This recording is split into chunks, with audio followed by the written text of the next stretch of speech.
Hello everyone, welcome back to our YouTube channel School Diaries. നമ്മുടെ മൂന്നാം ക്ലാസ്സിൽ മാത്രമല്ല മിക്ക ക്ലാസ്സുകളിലും എപ്പോഴും വരുന്ന ഒരു ചോദ്യമാണ് കത്ത് തയ്യാറാക്കാൻ. മലയാളത്തിലെ മിക്കവാറും ക്വസ്റ്റ്യൻ പേപ്പറിൽ ഉണ്ടാകുന്ന ഒരു ചോദ്യമാണ് കത്ത് തയ്യാറാക്കുക എന്നുള്ളത്. അപ്പോൾ ഒരു കത്ത് തയ്യാറാക്കുന്നത് എങ്ങനെ, നമുക്ക് ഈസി ആയിട്ട് എങ്ങനെ ഒരു കത്ത് തയ്യാറാക്കി മാർക്ക് മേടിക്കാമെന്ന് നമുക്ക് നോക്കാം. അപ്പോൾ കത്ത് തയ്യാറാക്കുമ്പോൾ ശ്രദ്ധിക്കേണ്ട കാര്യങ്ങൾ സ്ഥലം, തീയതി എന്നിവ ഉണ്ടായിരിക്കണം.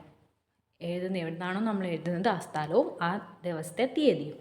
പിന്നെ ശരിയായ തുടക്കവും ഒടുക്കവും ഉണ്ടാവണം. അല്ലാണ്ട് എന്തെങ്കിലുമൊക്കെ ആയിട്ട് എഴുതി വെച്ചാൽ പോരാ. നല്ലൊരു തുടക്കം അതുപോലെ തന്നെ നല്ലൊരു അവസാനവും ഉണ്ടായിരിക്കണം. അതുപോലെ തന്നെ അറിയിക്കാനുള്ള പ്രധാന കാര്യം ഉള്ളിൽ തട്ടും വിധം ചുരുക്കി എഴുതണം. അപ്പോൾ എന്താണോ പറയാനുള്ളത് അത് വായിക്കുന്ന ആൾക്ക് നമ്മൾ പറഞ്ഞ് കേൾക്കുന്നത് പോലെ ചുരുക്കി എഴുതണം. പിന്നെ വായിക്കുന്നവർക്ക് അലിവ്, സ്നേഹം, സൗഹൃദം എന്നീ വികാരങ്ങൾ തോന്നുന്ന രീതിയിലാണ് എഴുതേണ്ടത്.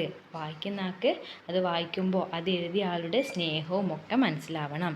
അതുപോലെ തന്നെ ചേർച്ചയുള്ള വാക്കുകളും പ്രയോഗങ്ങളും ഉപയോഗിക്കണം. നമ്മൾ കൂട്ടുകാരോടാണെങ്കിൽ കൂട്ടുകാരോട് പറയുന്ന രീതിയിലുള്ള വാക്കുകളും പ്രയോഗങ്ങളും തന്നെ ഉപയോഗിക്കണം. പിന്നെ വാക്കുകളും വരികളും കൃത്യമായി അകലം പാലിക്കണം. അത് എഴുതുമ്പോൾ ശ്രദ്ധിക്കേണ്ട കാര്യമാണ്. കൃത്യമായിട്ടുള്ള അകലം ഉണ്ടാവണം.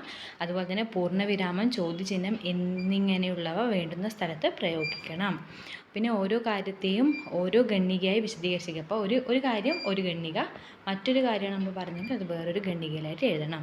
പലതര വാക്യങ്ങൾ ഉൾപ്പെടുത്തണം. ചോദ്യമായി വരുന്നവ, അത്ഭുതം സൂചിപ്പിക്കുന്നവ എന്നിവയെല്ലാം ഉണ്ടായിരിക്കണം. അപ്പോൾ ഇതാണ് ഒരു മാതൃക. അപ്പോൾ മാതൃക നിങ്ങൾ വായിച്ചു നോക്കുക.